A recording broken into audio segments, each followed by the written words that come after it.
कबीर एक ऐसे संत रहे जिन्होंने कभी भी किसी से कोई भेदभाव नहीं किया। एक ऐसी भक्ति धारा की रस बहाया उन्होंने जिसमें पीकर जिससे सराबोर होके ये मानव जाति धन्य हो गई। आज भी कबीर के जो दोहे हैं वो हमारे लिए रचे बसे हैं। कैसे ना कहा जाए कि नवदा भक्ति में सबसे बड़ा अगर एक रूप है तो वो है भजन का। भजन करो रे मन भजन कर, भजन से ही भगवत की आराधना होती है, भजन से ही तो प्रभु मिलते हैं। और भजन ही एक ऐसा है जिससे हम सब कुछ पा सकते हैं, प्रभु को पा सकते हैं। सुनते हैं हम ये सुमधुर कबीर भजन। शब्द बराबर धन नहीं,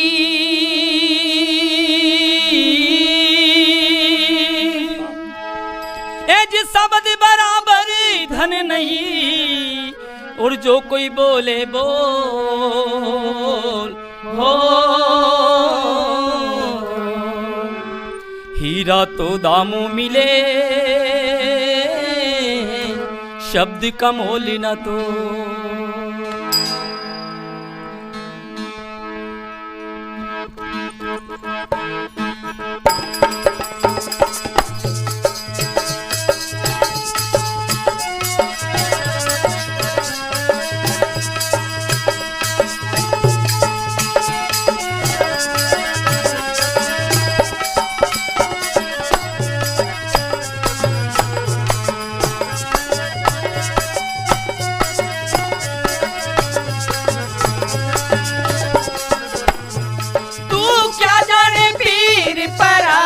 भजन की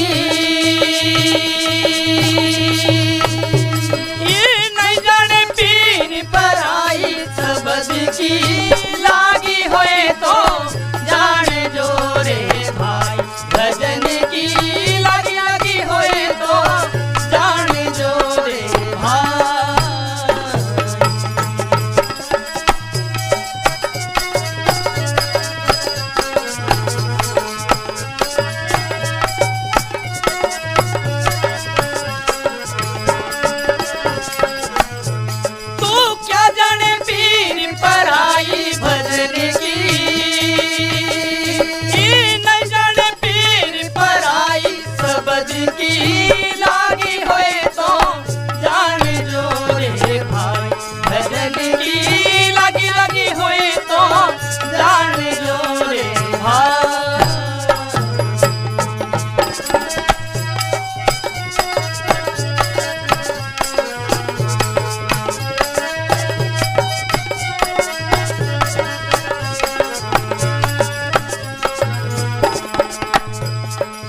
गेला में यूं घायल घूमे घूमे घाव नजर नहीं आई रे आई रे आई रे आई।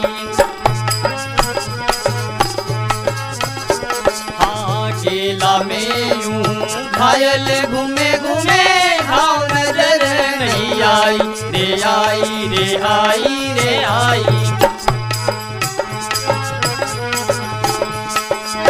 ज्ञान काम का पैरी बैठा, ज्ञान ज्ञान है पैरी बैठा, भजनों की भीड़ लड़ाई भजन की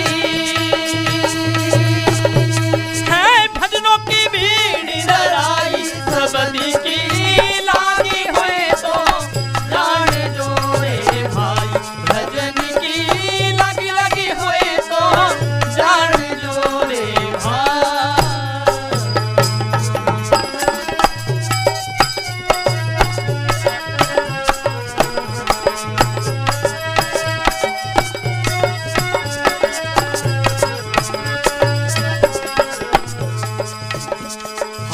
अंकाने लागिया बंकाने लागी लागी लागी सजन कसाई कसाई कसाई कसाई। हाँ अंकाने लागिया बंकाने लागी लागी लागी सजन कसाई कसाई कसाई कसाई।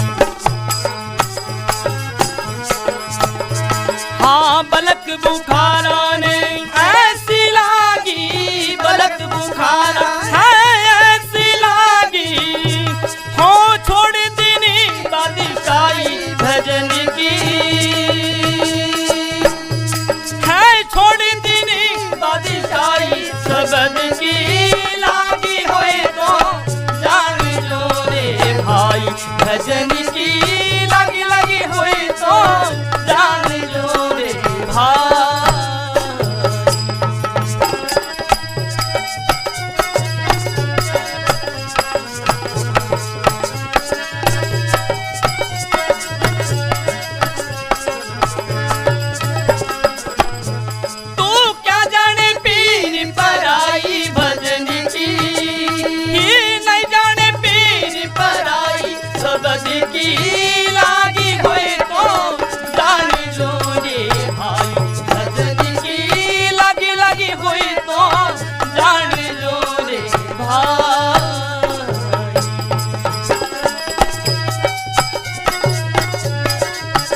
लागी प्रहलाद ने लागी मीरा बाई रे बाई रे बाई रे बाई।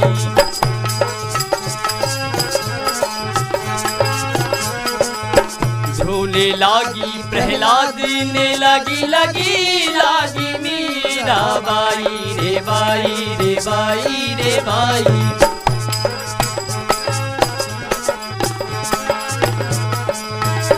हाँ गोपीचंद भरतरी ने ऐसी लागी, गोपीचंद भरतरी ने ऐसी लागी, अंग में भभूति रमाई भजन की, अंग में भभूति रमाई भजन की, लागी होए तो जान जो रे भाई सबद की, लगी होए तो जान जो रे भाई।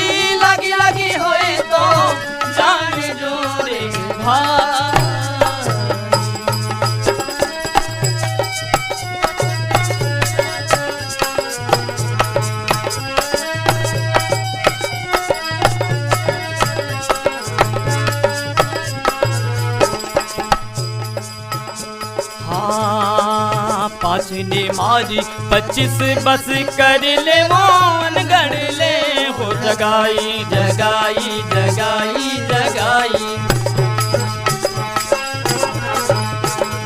हाँ 5 को मार 25 बस कर ले मोन गढ़ ले हो जगाई जगाई जगाई जगाई।